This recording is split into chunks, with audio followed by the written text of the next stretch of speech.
ایک بات اور کرتا ہوں بات سمیٹنے سے پہلے. حضرت ایمن رضی اللہ تعالیٰ عنہ، یہ حضرت عبداللہ جو محبوب کے والد گرامی ہیں، حضرت عبداللہ رضی اللہ تعالیٰ عنہ کی آزاد کردہ کنیز تھی. حضرت آمنہ کی بھی انہوں نے خدمت کی، نبی کریم کو دودھ بھی پلایا. مکہ مکرمہ سے جو ہجرت کر کے لوگ مدینے آئے تو یہ بھی آئی تھی. تو جن لوگوں کو نبی پاک صلی اللہ علیہ وسلم نے بھائی بھائی بنایا تو انہوں نے پھر اپنی جائیدادیں آدھی دے دی تھی. آپ نے سنی ہوئی یہ بات.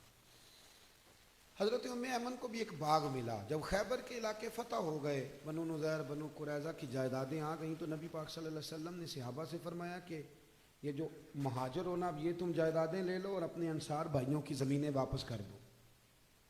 سب نے واپس کر دی. حضرت ایمن کو ایک باغ ملا ہوا تو حضور نے فرمایا آپ بھی واپس کر دیں. بوڑھی تھی، رضائی والدہ تھی، آپ بھی واپس کر دیں. کہنے لگی میں تو نہیں کرتی، میں تو نہیں کرتی. اب نبی پاک کو کوئی انکار کر سکتا ہے؟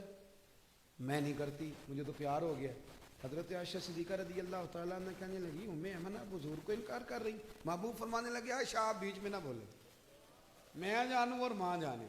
حضرت عائشہ کہتی ہیں میں اس حسن کے قربان جاؤں، حضور منا رہے ہیں نبی کریم. اللہ کرے آپ کو سمجھ آئے. یہ جوان بچوں کو میری بات، کبھی کبھی اماں کو منایا کرو، اور یار کبھی کبھی والد سے کہا کرو کہ ابا جی بیٹھو موٹر سائیکل پہ، سردیوں کے کپڑے نہ لے کے آئے. کبھی کبھی اماں سے کہا کرو کہ اماں جی آج میرا دل کرتا ہے میری مرضی کا کھانا بناؤ، اور کھانا نہ میرے آنے تک دونوں مل کے کھائیں گے. اس احساس کا نام میلاد ہے. نبی کریم صلی اللہ علیہ وسلم جناب ایمن کو منانے لگے، اماں دے دے. سب نے دے دیا. کہنے لگے مجھے پیار بڑا ہو گیا، اتنے سال بیت گئے، مجھے اس باغ سے پیار ہے. حضور حضرت ایمن کو ساتھ لے کے گئے. پہلے ایک باغ دکھایا، کہنے لگی میں نہیں یہ لیتی. پھر دوسرا دکھایا، یہ بھی نہیں لیتی. چوتھا باغ دکھایا تو کہنے لگے یہ ملے تو میں دے دوں گی. محبوب فرمانے لگے الحمدللہ الحمدللہ، انصاری کا باغ بھی واپس ہو گیا ہے اور میری اماں بھی راضی ہو گئی. دونوں بات تھوڑا سا نا پیار. آپ یقین کریں اس طرح لڑتے ہیں لوگ چوکوں اور بازاروں میں، اتنی گھٹن ہے اور بڑے پریشان ہیں لوگ، بڑی دقت ہے. وجہ صرف اتنی ہے کہ وہ جو احساس ہے نا کہ میں ہوں اور اس کے بعد پھر دوبارہ میں ہوں، یہ کبھی ختم ہو جائے نا. اور سب نے کوئی نہ کوئی بات اوڑھ لی ہے. میرے بھی ذہن میں آ گیا کہ میں پیر صاحب ہوں، میرے بھی تو مرید ہیں نا، میں بھی ایک ادارے کا صدر نشین ہوں، مجھے بھی ماننا چاہیے. اس سے تھوڑا نکل آئے، تھوڑا احساس پیدا کریں، عزت دینی شروع کر دیں. اب یقین کریں معاشرے میں ہر بندہ باعزت ہو جائے گا. پیار کرنا شروع کر دیں. آپ یقین کریں معاشرے سے ساری نفرتیں ختم ہو جائیں. آپ ایک دوسرے کو خوشبو بانٹنی شروع کر دیں. یقین کریں ہر تعفن، ہر بیماری دور ہو جائے گی. ہمسائے کا دروازہ صاف کرنے کا ارادہ کر لو، اللہ کریم ہمارے گھروں کو بھی صفائی عطا کر دے گا. میں اپنے دوستوں سے کہا کرتا ہوں، ایک صاحب ایک دفعہ آئے، کہنے لگے بڑے علاج کرائے، بڑے تعویذ لیے، لیکن اللہ نے اولاد نہیں دی. تو میں نے کہا یار اگر نہیں نہ دی تو پھر اللہ کی حکمت ہے. بھائی کے بچے ہیں، بہن کے ہیں، کہنے لگے ہیں. تو میں نے کہا ان کو اپنے بچے سمجھ لو، وہ تو اپنے ہی بچے ہیں نا. احساس کی بات ہے نا، آپ احساس کر لیں.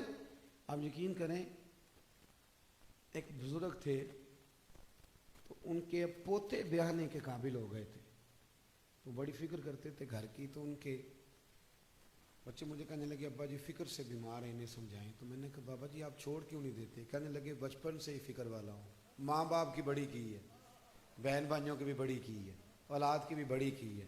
جب تک زندہ ہوں فکر ہی کرتا رہوں. میرا دل کرتا ہے میری زندگی میں پوتے پوتیاں بھی اپنے اپنے گھر والے ہو جائیں.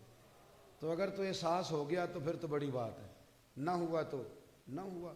اپنی زندگی میں شعور لائیں.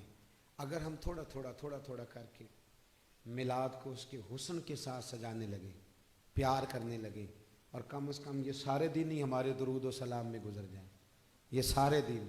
اور اگر 12 ربیع الاول شریف کو بھی کسی نے 5 نمازیں نہ پڑھی تو پھر شکوہ کرنے والا شکوہ تو کرے گا نا، اور صحیح کرے گا کہ وہ نماز جس کے بارے میں نبی پاک نے فرمایا نماز پڑھو گے تو میری آنکھیں ٹھنڈی ہو جائیں گی. تو میں نماز پڑھ کے بھی تو انسان نبی کریم کو راضی کرتا ہے نا. بہت ساری چیزوں کو آپ حدود میں لائیں. آپ کے شہر کا مجھے نہیں پتہ، میں نے اپنے شہر میں دوستوں سے ہاتھ باندھ کی گزارش کی ہے، ہاتھ باندھ، باقاعدہ ہاتھ باندھ کے. میں نے کہا تھا مہربانی کرو عورتوں کو ماڈل دیکھنے نہ لانا، ہم پہ رحم کھاؤ. کون سا میلاد ہے کہ آپ بیویوں کو موٹر سائیکل پہ بٹھائیں اور بے پردگی کرے راتوں؟ یہ کون سا میلاد شریف؟ مہربانی کرنا. اور کسی اگر میلاد میں کوئی غیر شرعی حرکت ہوتی ہے تو یاد رکھنا وہ میلاد سے حضور راضی نہیں ہوں گے، بلکہ نبی کریم علیہ السلام گریبان تھامیں گے اور سوال کریں گے کہ میرے نام پر یہ دھما چوکڑی، اتنا بڑا ظلم. مہربانی فرمائیں بالکل دائرہ شریعت کے اندر، بالکل. اور میلاد میں وہی کام کریں جو ہمارے بزرگوں نے ہمیں دیے ہیں.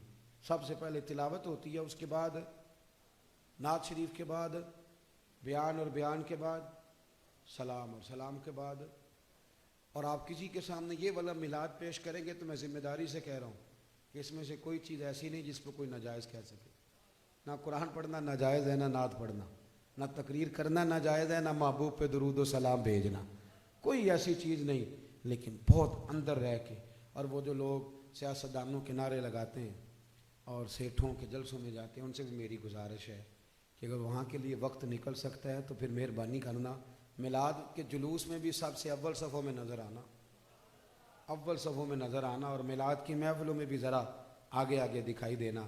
دعا کرتا ہوں جو میں کہہ سکا اللہ قبول فرما لے، جہاں ہم بھول گئے اللہ ہم سے درگزر فرمائے. اللہم صلی علی سیدنا و مولانا محمد معدن الجود والکرم وعلیہ وبارک وسلم. اللہ ہمارا حاضر ہونا قبول فرما، دین کے کاموں میں اخلاص عطا فرما، ریاکاری، بناوٹ، تصنع، ذاتی شہرت، ذاتی مفادات سے محفوظ فرما، ہمارے گناہ معاف فرما، ہماری غلطیوں سے درگزر فرما. اللہ نفع والا علم عطا فرما، اخلاص والا عمل نصیب فرما. محبوب کے میلاد کا صدقہ امت مسلمہ کے حق میں رحمت والے فیصلے فرما. 80 لاکھ کشمیری ظلم کی چکی میں پس رہے ہیں، مالک ان کی مدد فرما. سالوں بیت گئے پر برما کے مجبور ابھی بھی خیموں میں رہتے، اللہ ان کی مدد فرما. فلسطین کا لوگ ذکر کرنا ہی چھوڑ گئے، اللہ ان بیٹیوں پہ رحم فرما. عراق پہ، افغانستان، لیبیا پہ روز بم برستے، اللہ محبوب کریم کی تشریف آوری کا صدقہ امت کے حال پہ رحم فرما. پاکستان کو استحکام عطا فرما، نبی کریم علیہ السلام کی شریعت کا یہاں نفاذ فرما. نظام مصطفیٰ علیہ السلام کی ٹھنڈا سویرا ہمیں عطا فرما. میرے جن دوستوں نے یہ خوبصورت بندوبست کیا ہے اللہ ان کی دنیا بھی سنوار دے، آخرت بھی سنوار دے. اللہ ان کے حال پہ رحم فرما دے، ہر پریشانی اور آزمائش سے بچا. کتنی تعداد میں دور و نزدیک سے احباب تشریف لائے، اللہ تیرے لیے، تیرے محبوب کے لیے بیٹھے، ہمارا بیٹھنا مقبول فرما. بیماروں کو شفا دے دے، مقروضوں کو قرضوں سے رہا کر دے، جو تنگ دست ہیں انہیں وسعت رزق دے دے. اللہ یہاں جتنے لوگ بیٹھیں جس کے دل میں جائز آرزو ہے اپنے فضل سے پوری فرما دے. رب اغفر وارحم وانت خیر الراحمین. اللہ بالخصوص دعا کرتے ہیں ٹرین کے حادثے میں جو لوگ زخمی ہیں انہیں شفا دے دے. اللہ جن کے پیارے بچھڑ گئے انہیں صبر اور حوصلہ دے دے. ہمیں زمینی اور آسمانی آفات و بلیات سے محفوظ فرما.